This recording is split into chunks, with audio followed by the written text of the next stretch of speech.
I look forward to enthusiastically campaigning for Governor Bush. I endorse Governor Bush. I endorse Governor Bush. I endorse Governor Bush. I endorse Governor Bush. I endorse Governor Bush. I endorse Governor Bush. By the way, I enthusiastically accept. Okay? And the way we run things is that we usually wait our turn, since you've already had one turn. But I'll give you another turn, don't worry. Finally, the Mac has come back. And so I welcome you here. I wish you all the best. I'm proud to be your friend. Well, I'm very honored and humbled to have the opportunity to receive the endorsement of the President of the United States, a man who I have great admiration, respect, and affection. I love you, man. David. And I was privileged and proud to have the opportunity to campaign for his election and re-election to the presidency of the United States. Fool me once. Shame on you.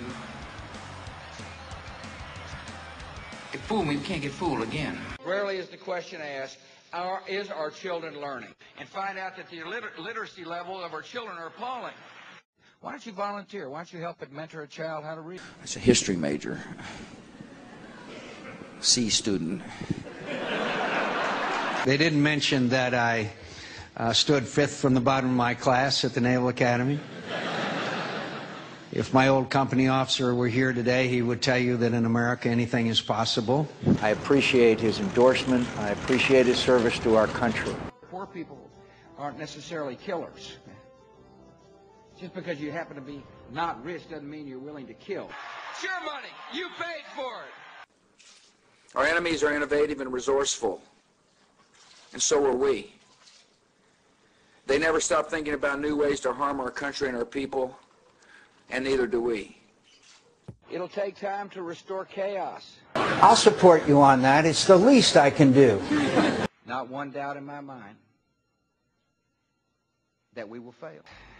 I understand that the unrest in the Middle East creates unrest throughout the region. You see, free nations are peaceful nations. Free nations don't attack each other. Free nations don't develop weapons of mass destruction. Do you find it more Americans are concerned about your relationship with President Bush? I voted for Bush in 2000 and 2004. Okay. And not only that, far more important than a vote, I campaigned everywhere in America for him. I enjoyed it. I campaigned with him. I did everything I could to get him elected and re-elected president. It's about fighting. President Bush has talked about our staying in Iraq for 50 years. Well, that's fine with me. Maybe 100. Is that We've been in South Korea. We've been in Japan for 60 years. We've been in South Korea for 50 years or so. It's fine with me. I hope it'll be fine with you. His whole career is wrapped up in the military, national security. He's in Putin's face. He's threatening the Iranians. We're going to be in Iraq 100 years. If we're in Iraq 100 years, Joe, we will be fighting 100 years of war, just as the British, if they stayed in our country 100 years, would be fighting the Americans for a century. I'm telling you, what John McCain is telling you is what he's promising you. Because we're bitter. John McCain is a bellicose, red-faced, angry guy who constantly explodes. Can you describe the conversation? Pardon me? Can you describe the conversation? No, of course not. I don't describe private conversations. Okay, can I ask you... Why should I? Then there's no such thing as a private conversation, is there, if you have a private conversation with someone and then come and tell you? I don't know that that's a private conversation. Okay. I think that's a public conversation. Can I ask you about your... why you're so angry? Pardon me? Never mind. Tonight, some of Senator John McCain's critics suggest he might be in need of some anger management. The Republican presidential candidate reportedly let loose on a colleague with some shouting, profanity. The senator from Texas, who's against the bill, went after McCain, slamming him for missing negotiations while campaigning out on the trail. That's when McCain fired back with an F.U. What I'm saying is what's less supportive of them. People are being told they're fighting a war. No, you settle down. That they're fighting a war that people don't like angry candidates. You want to pull out of Iraq? Well, I say no surrender.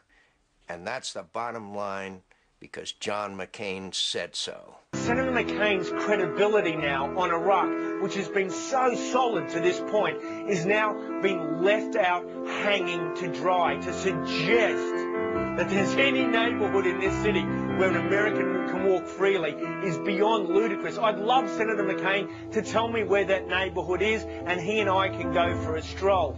And to think that General David Petraeus travels this city in an unarmed Humvee. I mean, in the hour since Senator McCain has said this, I've spoken to some military sources, and there was laughter down the line. The delegation played the role of tourists while surrounded by enormous firepower. The guns, though, couldn't protect McCain from his own words. The week before, trying to build support for the surge, he said this on television. General Petraeus goes out there almost every day in an unarmed Humvee. And he said this on the radio. There are neighborhoods in Baghdad where you and I could walk through those neighborhoods today. Those words came back to haunt him in a Baghdad news conference, and he made it worse. Senator McCain, I just read in the internet that you said there are areas in Baghdad that you can walk around freely. Yeah, I just came from one. Pardon me? I just came from one. But backing up that stroll through the market was 10 armored Humvees, soldiers with rifles, and 2 Apache attack helicopters circling overhead. Why did you say that? I'm sure for all the wrong reasons. And those wrong reasons would be? For ambition. For ambition. Sure. Let me give you a little straight talk. What he said is, make no mistake, there are going to be more wars. That is straight talk. To be quite frank, Joe, you get John McCain in the White House, and I do believe we will be at war with Iran. That would be crazy. Crazy exciting. An old Beach Boys song, Bomberan, you know, bomb, bomb, bomb. McCain once again fired back. Lighten up and get a life. Insensitive to what? The Iranians?